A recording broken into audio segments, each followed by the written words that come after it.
Selamat malam. Pernahkah kamu duduk di hadapan makanan yang lezat, perutmu sudah lapar keroncongan, tapi kamu harus menunggu. Bukan menunggu teman, tapi menunggu pasanganmu. Pasangan yang sedang mengambil sebuah foto dari berbagai sudut, mencari pencahayaan terbaik demi sebuah postingan yang sempurna. Jika pernah, mungkin kamu akan mengerti perasaan Leo. Ini adalah cerita tentang mencintai seseorang yang hidupnya seolah didedikasikan untuk sebuah kamera. Leo mencintai Dara. Sungguh, ia mencintai tawa Dara yang renyah, semangatnya yang tak pernah padam, dan caranya melihat keindahan di hal-hal kecil. Masalahnya, setiap kali Dara melihat keindahan, hal pertama yang ia lakukan adalah meraih ponselnya. Hubungan mereka terarsip dengan sempurna. Ada folder khusus di galeri Dara untuk setiap kencan. Kopi pertama kita, nonton konser hujan-hujanan, liburan ke pantai.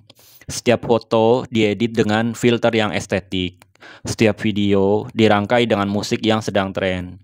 Dan setiap caption ditulis dengan puitis. Dara adalah seorang kreator ulung bagi museum cinta mereka. Awalnya Leo merasa itu manis. Ia merasa dilihat, merasa hubungannya penting. Tapi belakangan ini ia mulai merasa seperti properti, seperti aktor pendukung dalam film yang disutradari oleh Dara. Sore itu, mereka sedang menyaksikan matahari terbenam yang luar biasa indah. Warnanya jingga, keunguan, melukis langit dengan begitu magis. Leo ingin sekali menarik napas, menikmati momen itu dalam hening bersama Dara. Tapi Dara sibuk. Leo, coba deh kamu berdiri di situ, pura-pura lihat ke laut, candid gitu ya. Yang coba deh sekarang kamu pegang tangan aku, tapi lihatnya ke aku ya. Senyum. Oke, bagus. Satu lagi. Kita coba time lapse ya. Senja itu indah, tapi Leo merasa ia hanya menonton keindahan itu dari barisan penonton, bukan merasakannya langsung di atas panggung. Apakah sebuah momen nyata ini kita terlalu sibuk membuktikannya pada dunia? Puncak kegelisahan Leo terjadi di suatu malam yang seharusnya biasa saja. Hari itu adalah hari yang berat di kantor. Ia baru saja menerima teguran dari atasan dan merasa sangat kecil hati. Ia butuh sandaran. Sesampainya di rumah, ia melihat Dara langsung memeluknya. Ia menumpahkan semua keluh kesahnya tentang rasa takutnya, tentang keraguannya pada kemampuannya sendiri. Ia berbicara dengan suara yang sedikit bergetar, sebuah sisi rapuh yang jarang ia tunjukkan. Ia berharap pada Dara akan membalas pelukannya, menenangkannya, atau sekedar mendengarkannya. Tapi di tengah cerita itu, ia merasa sedikit. Dara bergerak, lalu terdengar suara. Klik. Dara baru saja mengambil foto wajah Leo yang sedang bersandar di bahunya. Ini momennya raw banget. Aku suka, bisik Dara. Matanya kembali fokus pada layar ponsel, memilih filter yang pas. Judulnya mungkin di balik pria yang kuat ada bahu yang bersandar. Jantung Leo seolah berhenti berdetak. Momen yang paling rapuh dalam hidupnya, momen di mana ia butuh dukungan penuh, justru berubah menjadi konten. Ia bukan lagi seseorang yang mencari ketenangan. Ia adalah objek untuk sebuah cerita sentimental di media sosial. Momen itu yang seharusnya menjadi milik mereka berdua, kini sudah diunggah untuk dinikmati ratusan pasang mata yang tak ia kenal. Keintiman mereka telah dicuri oleh keinginan untuk berbagi. Leo pun mulai menarik diri. Ia jadi lebih diam. Setiap kali Dara mengeluarkan ponsel saat mereka bersama, Leo akan tersenyum tipis, senyum yang tidak sampai ke mata. Tentu saja Dara menyadarinya. Kamu kenapa sih beberapa hari ini? Tanya Dara suatu malam. Sambil menunjukkan layar ponselnya, lihat deh, foto kita yang kemarin banyak banget yang suka. Teman-temanku pada bilang kita couple goals. Kamu kenapa? Gak seneng? Leo menatap layar itu, foto di mana ia tersenyum, tapi di dalamnya ia merasa kosong. Aku seneng, Dar, cuma Leo bingung harus mulai dari mana. Aku cuma ngerasa kita nggak bener-bener ada di momen itu. Kamu sibuk sama kamera, aku sibuk berpose untuk kamera. Loh, kan ini cara aku menghargai momennya, Leo. Balas Dara. Nadanya mulai meninggi. Aku suka lihat foto-foto kita. Itu bikin aku bahagia. Salah ya, aku mau mengabadikan kebahagiaan kita.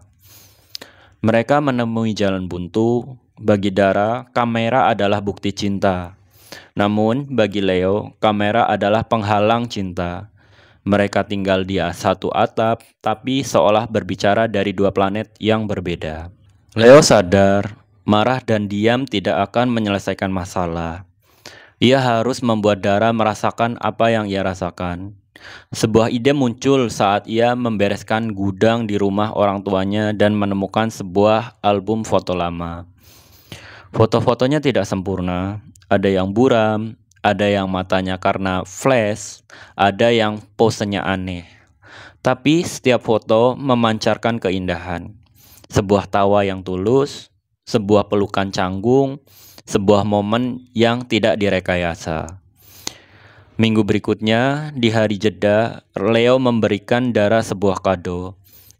Kotaknya tidak besar, isinya bukan perhiasan ataupun barang mewah yang biasa Dara foto. Isinya adalah sebuah album foto kosong dengan sebuah kamera Polaroid. Ini buat apa? Tanya Dara bingung. Ini buat cerita kita selanjutnya, jawab Leo lembut. Tapi ada aturannya. Satu momen, satu kali jepret. Nggak ada delete, nggak ada filter, nggak ada upload, cuma kita berdua. Buat ditempel di album ini. Leo juga memberikan sebuah kotak kecil lainnya, isinya adalah puluhan foto yang sudah ia cetak diam-diam. Bukan foto-foto bagus di galeri kamera Dara, melainkan foto-foto outtake, foto saat Dara tertawa sampai matanya menyipit, foto saat mulut Leo penuh makanan, foto-foto konyol dan jelek yang tidak akan pernah lolos kurasi media sosial.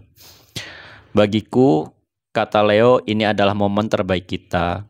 Momen yang gak perlu disukai orang lain. Sebuah hadiah yang tidak meminta untuk dipamerkan, melainkan meminta untuk dirasakan. Sebuah ajakan untuk kembali ke dunia analog di tengah kepungan dunia digital. Dara terdiam lama, ia membolak-balikan foto-foto jelek itu. Lalu ia membuka album foto kosong yang diberikan Leo. Ia melihat kamera Polaroid di tangannya, perlahan air matanya menetes. Bukan tangis kesedihan, itu adalah tangis pemahaman. Ia sadar selama ini ia begitu sibuk membangun museum cinta untuk orang lain. Sampai ia lupa membangun rumah yang nyaman untuk mereka berdua. Ia sibuk mengumpulkan suka, sampai lupa merasakan sayang yang ada di depannya. Sejak hari itu, sebuah aturan baru terlahir. Aturan tak tertulis, di setiap kencan ataupun liburan, Dara akan mengambil beberapa foto indah dengan ponselnya di awal. Oke, jatah untuk update selesai, katanya sambil tertawa. Lalu, ponsel itu akan masuk ke dalam tas. Sisa waktu mereka adalah milik mereka berdua.